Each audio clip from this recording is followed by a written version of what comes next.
John Miller stood tall before the Galactic Council chamber.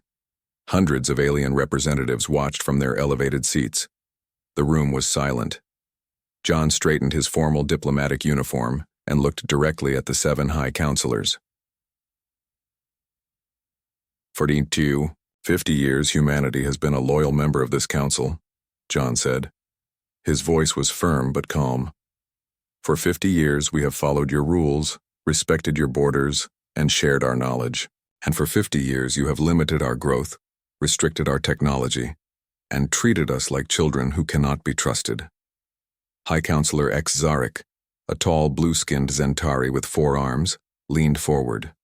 His upper lip curled in what humans had learned was a sign of disgust. Ambassador Miller, your species has a well-documented history of recklessness. The containment policies are for the good of all council races, including your own.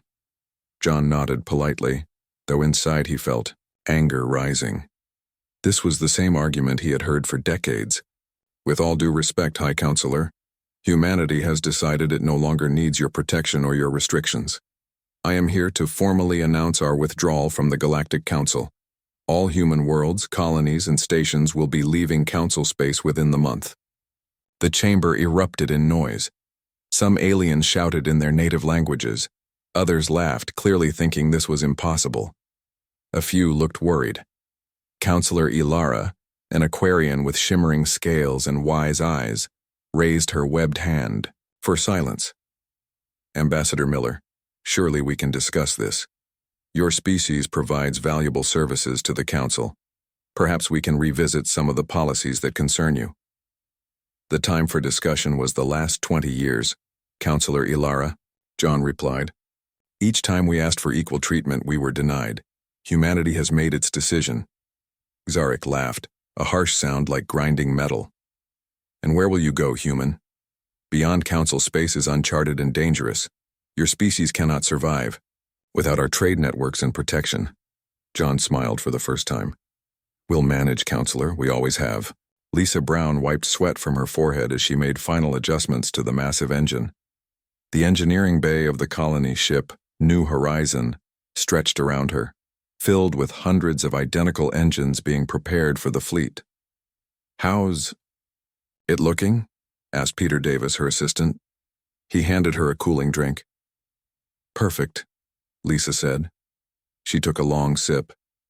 The Horizon drive is performing even better than our simulations predicted. We'll be able to travel twice as fast as any council ship and using half the fuel. Peter lowered his voice. And they have no idea we developed this? Lisa shook her head.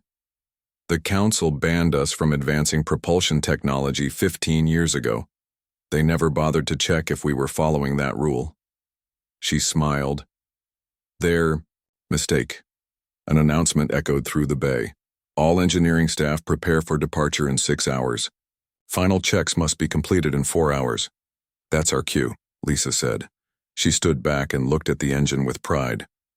Let's make sure every ship in the Exodus fleet has a working Horizon drive. Humanity's future depends on it. On the Galactic Council homeworld of Centauri Prime, Counselor Ilara watched the feeds showing human ships departing from Earth, Mars, and the outer colonies. Massive vessels, bigger than any passenger ships the Council had ever built, rose from planets and moons throughout the Sol system. I count over 300 major colony ships so far, said her aide. Each one appears to hold between 10 and 50,000 humans. Ilara felt a deep sadness. They're really leaving. All of them. Most of them, her aide corrected. Reports indicate perhaps 5% are choosing to stay in council space. The door to her viewing chamber opened, and Zarek entered without invitation. He watched the screens with obvious pleasure. A good day for the council, he said. The most disruptive species we ever admitted is removing itself. I've already drafted plans to divide their territories among the founding races. Kilara turned to him, her eyes flashing with anger. You're a fool, Zarek. Do you know what humans provided to the council? They solved problems no other race could solve. Their military protected trade routes that are now vulnerable. Their doctors found treatments for diseases that stumped our best minds. Zarek waved 2 of his 4 arms dismissively. We managed before they joined, and we'll manage after they're gone. I'm not so sure, Ilara said softly. I think we'll miss them more than you can imagine. John Miller watched from the bridge of the flagship as the last major transport left Earth orbit. Behind them, their home planet looked peaceful and blue. Only automated stations and a small diplomatic outpost remained, along with the few humans who had chosen to stay. That's the last one, Mr. President, said Captain Frank Jones. The crew had already begun calling John by his new title, though the official government of the Human Coalition wouldn't be formed until they reached their destination. Thank you, Captain, John replied. Are we ready for the jump? Frank nodded. All ships report horizon drives functioning perfectly. Ms. Brown did incredible work. John turned to the communications officer. Send the final message to the council, please. The young woman nodded and opened the channel. John spoke clearly, knowing his words would be recorded for history. This is John Miller of humanity. Our exodus is complete. We leave behind the restrictions and mistrust of the Galactic Council to forge our own path among the stars. We go to find our own destiny. May you find prosperity without us. He signaled for the channel to be closed. Send the coordinates to the fleet, John ordered. It's time to show the galaxy what humans can really do. Across space, thousands of engines glowed bright blue as the horizon drives engaged. One by one, in a display that awed even the most cynical council observers, the human ships accelerated to speeds thought impossible and vanished into the darkness between stars. On the council chamber floor, Xarek spoke to his supporters. Good riddance. The troublesome children have left. Now we can return to proper, orderly governance. But Ilara and a few others watched the departure with growing concern. The Aquarian counselor shook her head sadly. The council just lost its heart, she whispered. And I fear we will soon discover we've also lost our problem solvers, our defenders, and our innovators. The humans have departed, and I suspect the Galactic Council will soon lament it.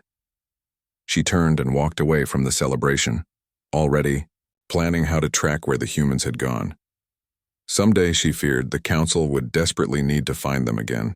5 years had passed since the human exodus. On the frontier world of Nexus 7, Greg Wilson wiped grease from his hands and looked at the broken alien machine in front of him.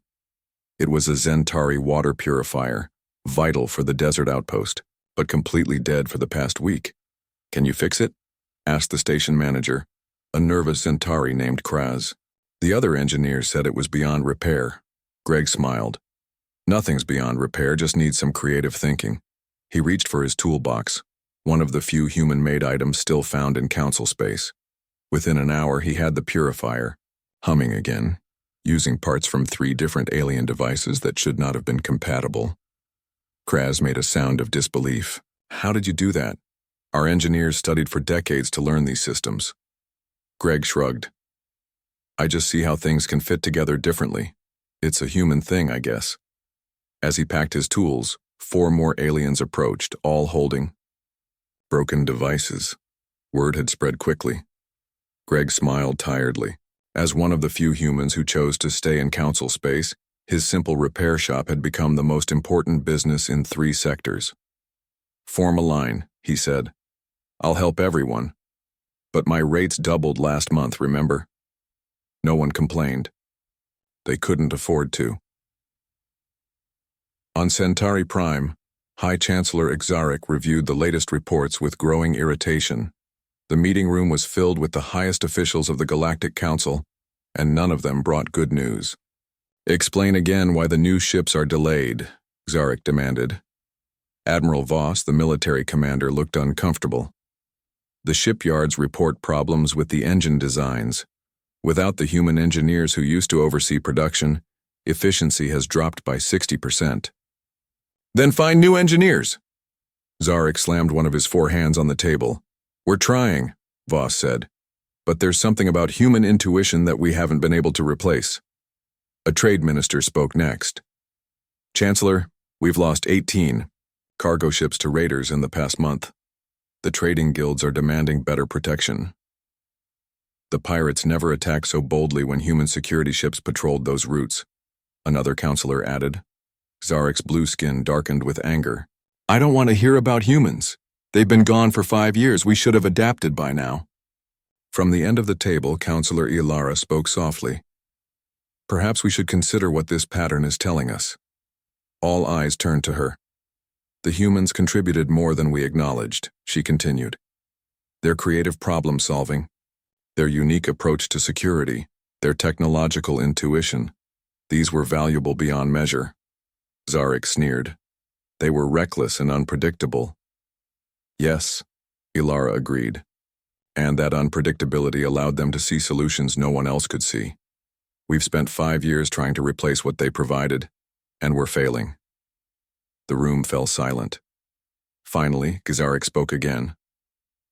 The adjustment period is temporary. We ruled the stars before humans emerged from their planet, and we will continue without them. But his voice lacked conviction. In her private chambers, Ilara activated a secure communication channel. The face that appeared on the screen was another Aquarian, one of her most trusted agents.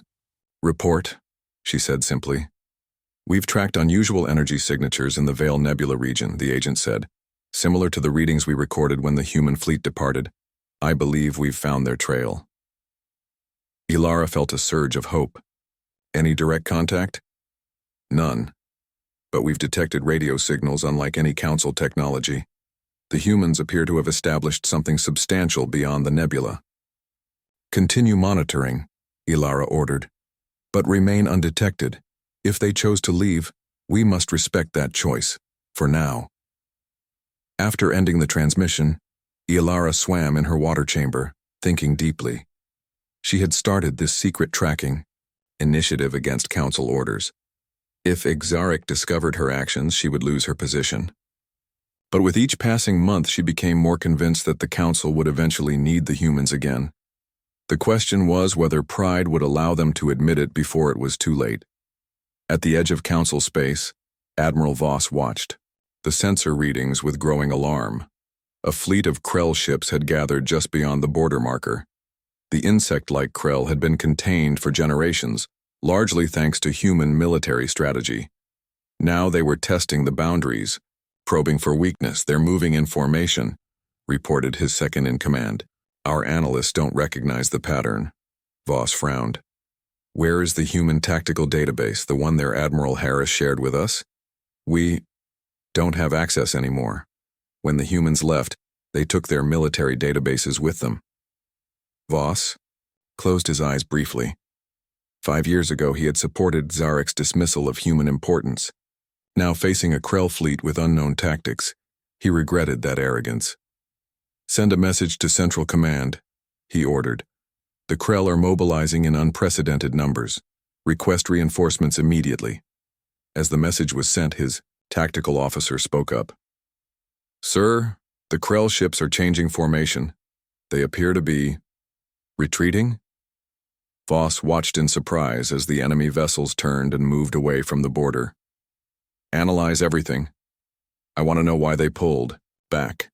2 hours later, he had his answer. A small unmarked ship had appeared briefly at the edge of their sensor range.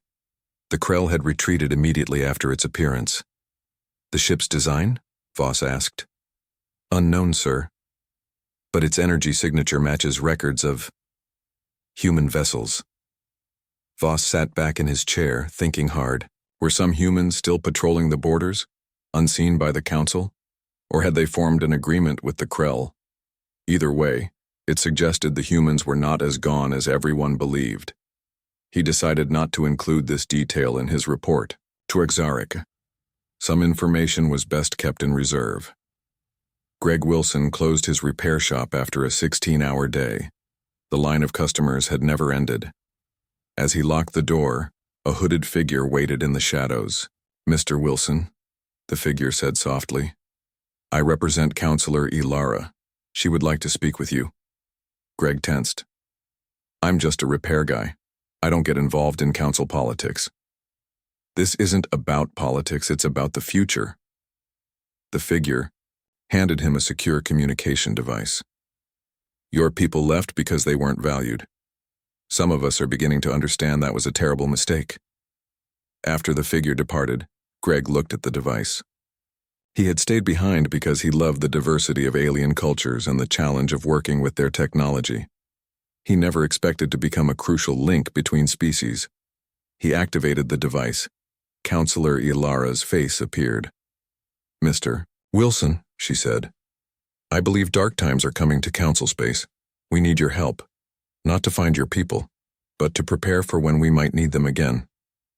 Greg nodded slowly. "Things are worse than most people know, aren't they?"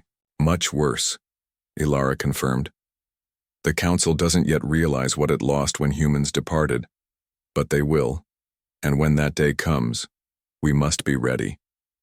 Greg thought of his busy shop, of Admiral Voss's struggling fleet, of the rising Krell threat. The first absence of humanity from galactic affairs was already showing its effects, and he suspected the real crisis was just beginning. 15 years had passed since the humans left.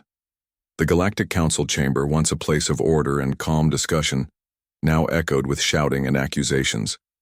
Emergency lights flashed, indicating the third attack this month on a core world. Ilara, now leading a significant faction of the Council, stood firm before the assembly.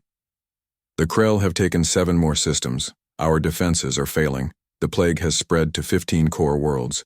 We can no longer deny the truth. We need help." High Chancellor Exarch, his blue skin now pale with stress and age, gripped the podium with all 4 hands.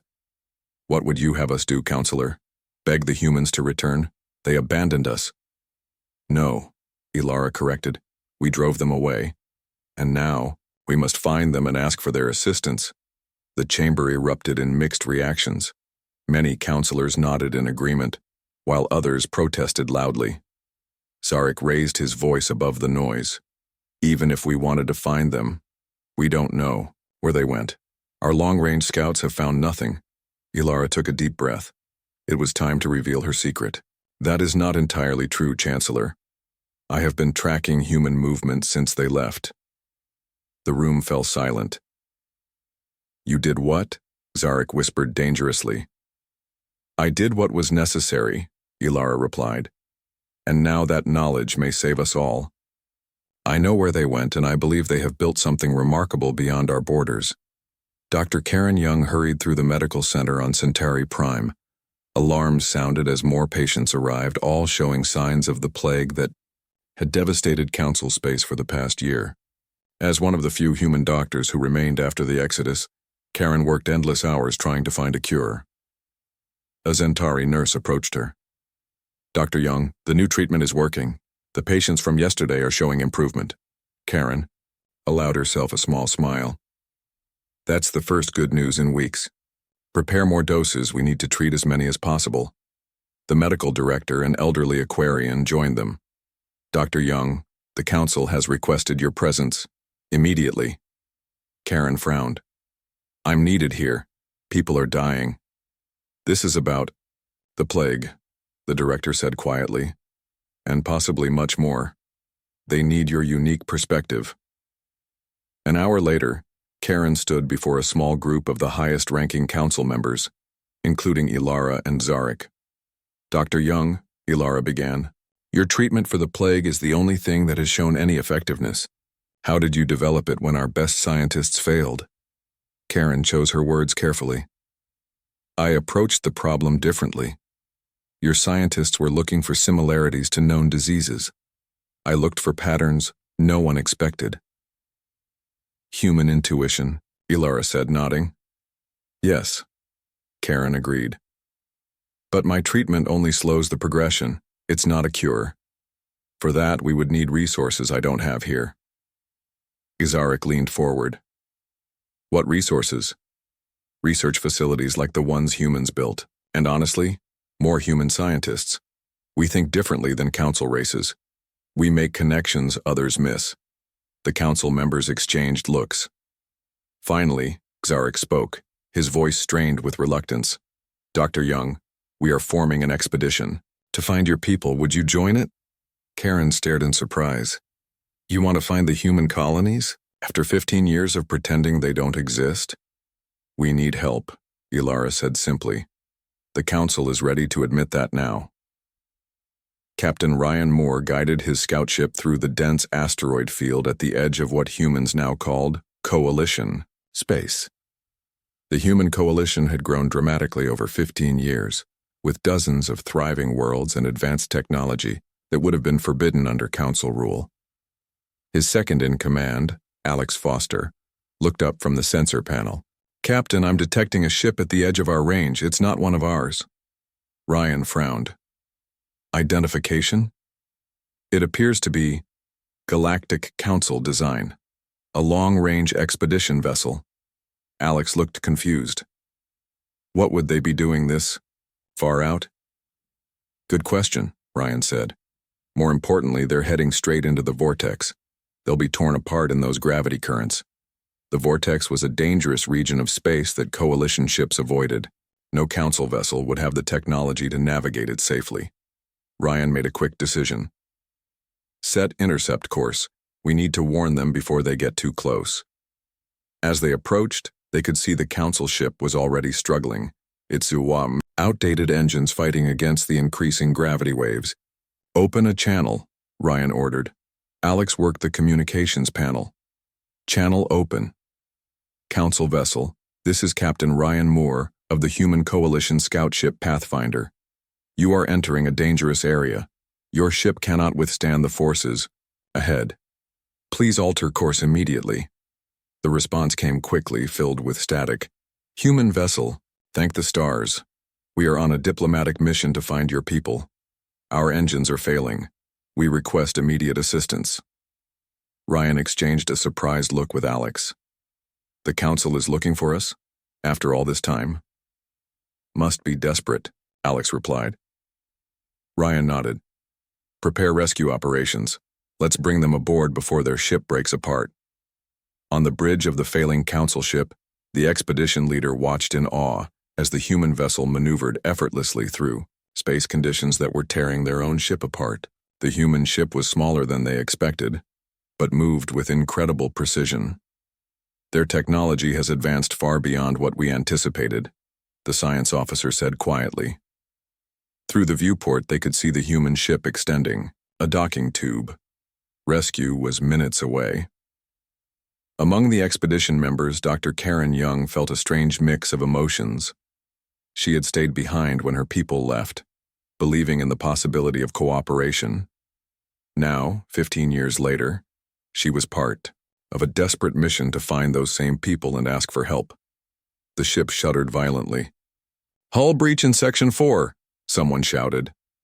"Everyone to the docking area," the expedition leader ordered. "We must evacuate now." As they rushed through corridors, the ship groaned around them. Karen knew they wouldn't all make it in time. Then, unexpectedly, the inner door at the end of the corridor slid open. A human in an advanced spacesuit stood there, extending a hand. "This way," he shouted. "We've established an emergency connector. Move quickly." The Council members hurried through, Karen bringing up the rear. As she crossed the threshold into the human ship, she felt the deck steady beneath her feet. The artificial gravity was perfectly stable despite the chaos outside. The human removed, his helmet revealing a young man with determined eyes. "I'm Lieutenant Sam Rogers, Human Coalition Navy. Welcome aboard the Pathfinder." "Thank you for saving us," Karen said. "I'm Dr. Karen Young. I've been living in Council space since the Exodus." Sam's eyes widened in recognition. "Dr. Young, my father used to speak of you. You stayed to help with the medical transition." Before Karen could respond, Captain Ryan Moore approached. "Everyone secure? Good. We're pulling away now." The Council members watched in amazement as the human ship easily navigated away from the dangerous region. Through a viewport, they saw their own vessel finally break apart under the gravitational stress. "Where are you taking us?" the expedition leader asked. "To Coalition space," Captain Moore replied. "Since you came all this way to find us, I assume it's important." "It's more than important," Dr. Young said gravely. "The Council faces threats it cannot handle alone. The Krell are invading, a plague is spreading, and economic systems are collapsing. They need humanity's help." Ryan exchanged glances with his crew. "Well, this should be an interesting homecoming."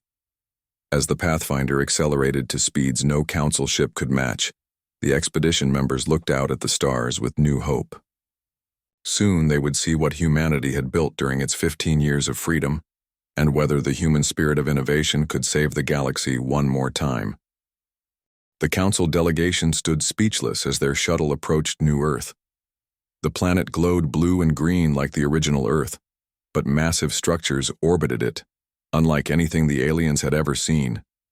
Space stations formed interconnected, rings around the planet with ships of all sizes moving between them. This is what you built in just 15 years? Asked the expedition leader, voice filled with awe. Captain Ryan Moore nodded. New Earth is our capital, but we have 27 major colony worlds now, all connected by the Horizon Network. Dr. Karen Young pressed her hand against the viewport. 15 years ago she had chosen to stay behind. Now she wondered if that had been the right choice. How many humans live here, she asked. About 2 billion on New Earth, Ryan replied. Another 8 billion spread across Coalition space. We've been busy. The shuttle docked at a massive station. As the council members disembarked, they saw humans of all ages moving purposefully through wide corridors. The technology around them was clearly advanced beyond council standards, yet had a distinctive human aesthetic, practical and innovative. The Coalition president will meet with you shortly, Ryan explained. He's very interested in your mission. In the presidential office of the Human Coalition, John Miller read the report about the council delegation with mixed emotions. Now 65 years old, John had led humanity through its exodus and helped build their new civilization. His hair had turned gray, but his eyes remained sharp and determined. Lisa Brown sat across from him. At 62, she had become the Coalition's leading scientist, responsible for technological advances that would have been impossible under council restrictions. So, Lisa said, after 15 years, they want our help. John nodded. 3 crises at once. The Krell invasion, a plague, and economic collapse. According to Dr. Young's report, millions have already died. The same council that restricted us, contained us, and treated us like children now wants us to solve their problems. Lisa's voice held old bitterness. John looked out the window at the gleaming city below. The question is, what do we do about it? We could refuse, Lisa suggested. We owe them nothing. True, John agreed. But that's not who we are, is it?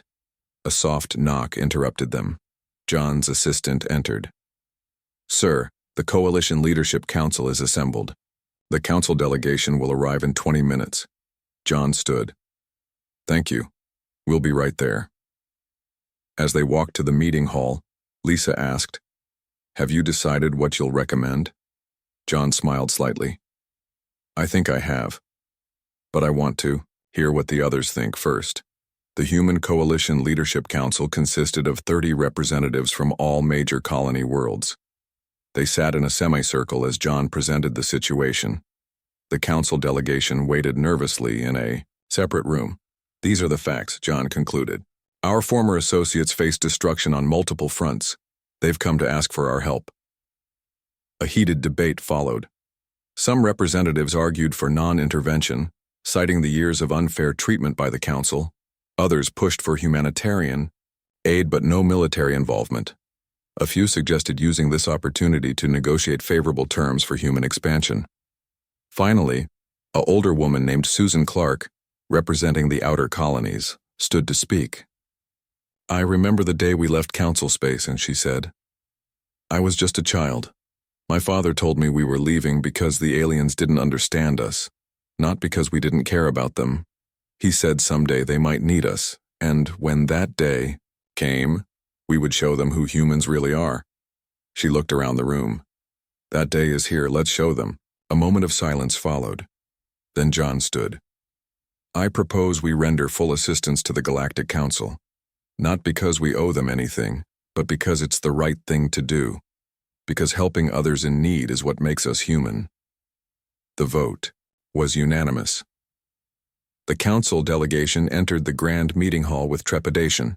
They had expected to find a resentful civilization, but instead found themselves greeted with formal respect. President John Miller, The same John Miller who had led the human exodus 15 years earlier stood to address them. "Welcome to New Earth," he said. "We've discussed your situation and reached a decision." The delegation held their breath. "The Human Coalition will provide full assistance to the Galactic Council in all 3 crises. We will send medical teams to fight the plague, technical advisors to stabilize your economic systems, and a defense fleet to help push back the Krell invasion." Murmurs of relief spread through the delegation. Ilara stepped forward. "We are grateful beyond words, President Miller. But we must ask, what do you want in return? We are prepared to offer." John raised his hand. "This isn't a negotiation, Counselor Ilara. We're not helping you because we want something. We're helping you because that's what humans do." Xarek, who had been silent until now, spoke up. "After how we treated you, why would you help us without conditions?" John smiled. "Because proving you wrong about humanity is condition enough." 1 month later, Admiral Ben Harris stood on the bridge of the Coalition flagship Unity as it led 300 advanced warships into Council space.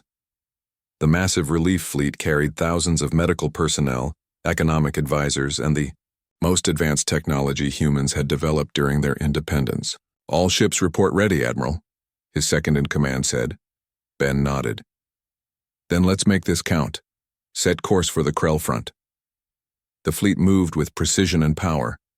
When they reached the front lines, they found Council defenses on the verge of collapse. The insect-like Krell ships had pushed deep into Council territory, using tactics the aliens couldn't counter. Ben studied the enemy formations. "They're using adaptive swarming patterns. No wonder the Council ships can't keep up." He turned to his tactical officer. "Deploy countermeasures as planned." The human fleet split into smaller, faster units. Using technologies developed during their years of independence, they attacked the Krell from multiple vectors simultaneously. The battle was intense but brief. Within hours, the Krell advance had not just been halted, but reversed. A Council admiral contacted them, his voice filled with astonishment. "How did you do that? We've been fighting them for months without success." Ben smiled. "Human adaptability. We think differently than you do, or than the Krell do. That's always been our strength." On Centauri Prime, Lisa Brown supervised the installation of new medical equipment. The hospitals were overwhelmed with plague victims, but the treatment protocols she had developed were already showing results. "The death rate has dropped by 60%, reported a Council doctor. "Your methods are unorthodox but effective." Lisa nodded. "Humans specialize in unorthodox.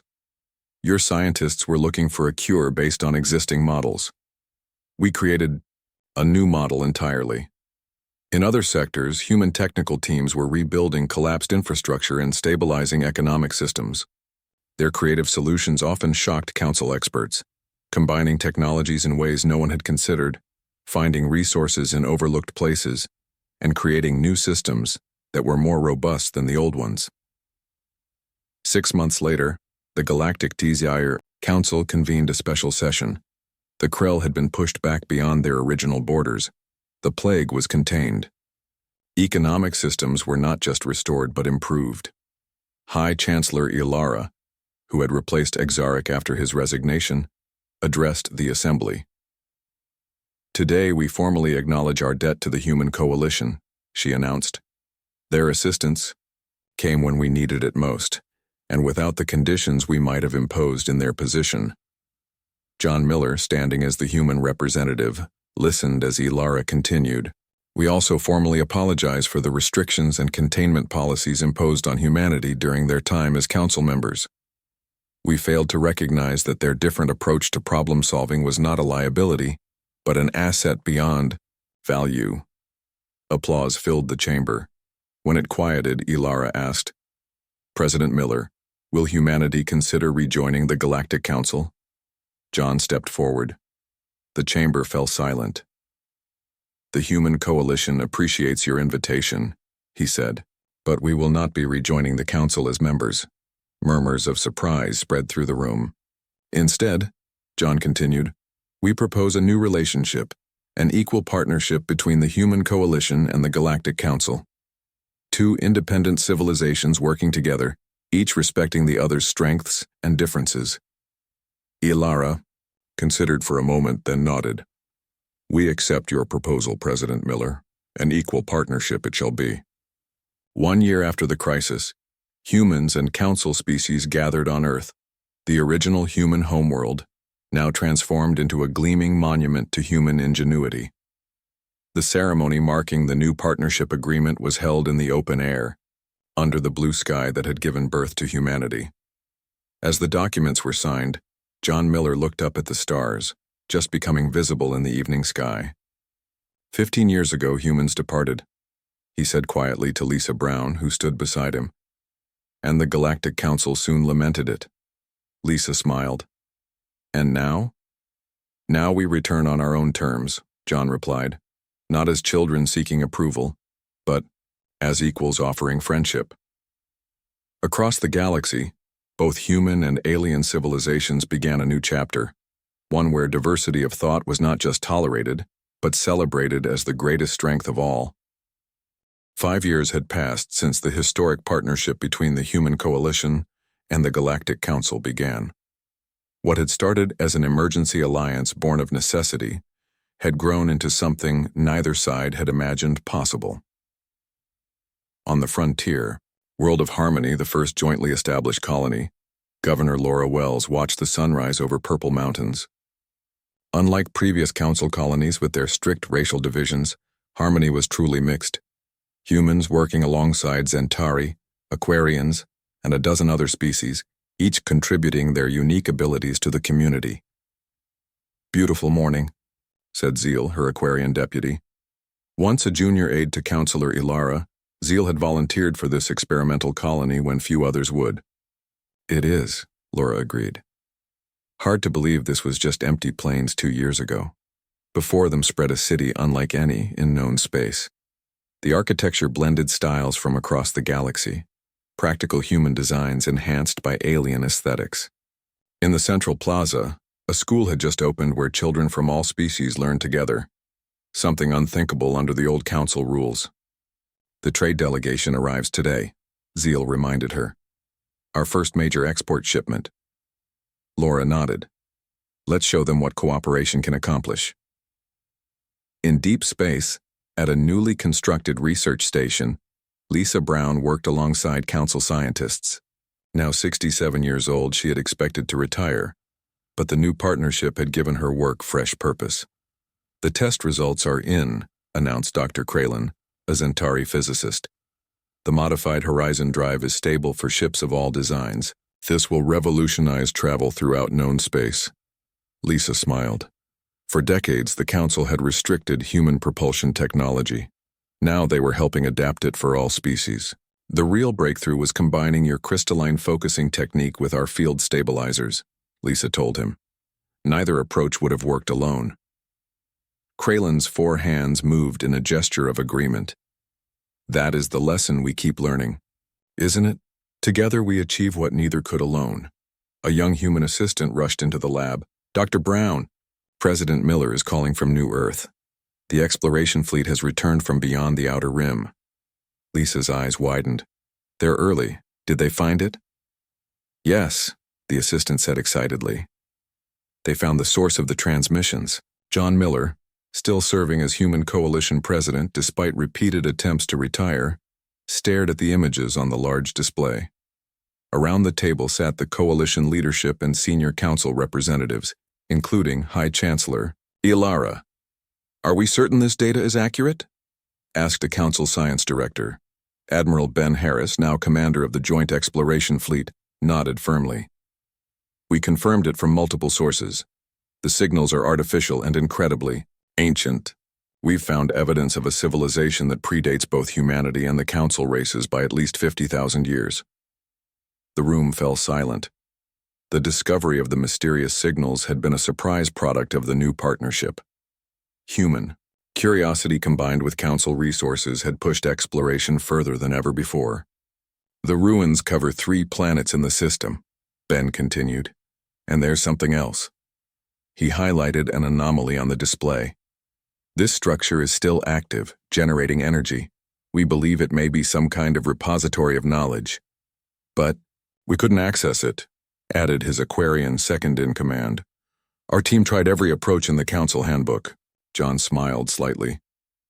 Did you try the human handbook? Ben laughed. Not yet. That's why we came back, to assemble a joint research team. This discovery is too important for either of us to tackle alone. Ilara's scales shimmered with excitement. This could answer questions about our origins, about the development of life throughout the galaxy. Exactly, John agreed. And it represents the best opportunity yet for our partnership to prove its worth. On the former Council homeworld of Centauri Prime, a new education center had opened its doors. Inside, young Centauri, Aquarians, and other Council species worked side by side with human instructors.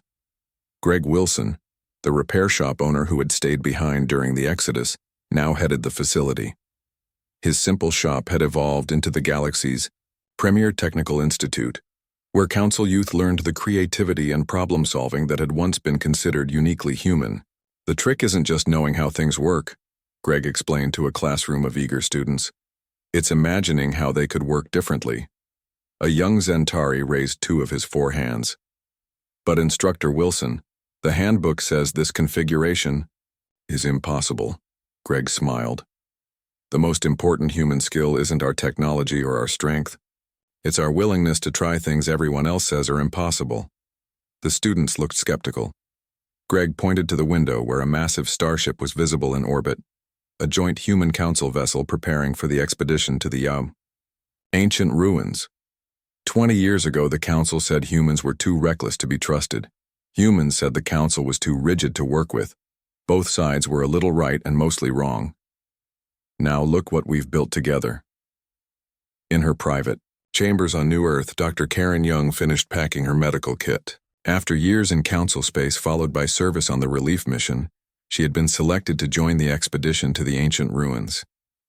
At 65, she had more experience bridging the gap between human and alien thinking than almost anyone alive. A message alert chimed. It was from an old colleague at the medical center on Centauri Prime. The final results are confirmed, the message read. The plague that nearly destroyed the council was not natural. It was engineered by the Krell. They had been planning the attack for decades, waiting until humanity left to strike. Karen sat heavily in her chair. The crisis that had forced the council to seek human help had been deliberately timed. But something didn't make sense. Why would the Krell wait until we left, she wondered aloud. They must have known we would eventually return to help.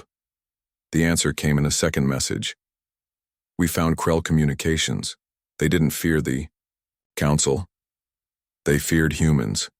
Their intelligence indicated that humans were the only species capable of developing a cure quickly enough. They attacked only when they thought you were gone for good. Karen laughed softly to herself. Even humanity's enemies had recognized what the council had missed.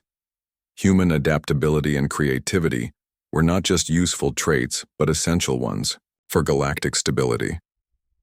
As the joint expedition prepared to depart for the ancient ruins, a ceremony was held on Earth. For the first time in 20 years, representatives from all known intelligent species gathered on humanity's birth world. John, Miller, and Ilara stood together before the assembled crowd. Behind them rose a monument, a simple stone obelisk inscribed in every known language with a single phrase: different paths, same stars. 20 years ago, John said, humans departed, and the Galactic Council soon lamented it. Today we look forward, not back. The partnership we've built has already accomplished more than either civilization could alone. Ilara stepped forward. The mistakes of the past taught us an invaluable lesson.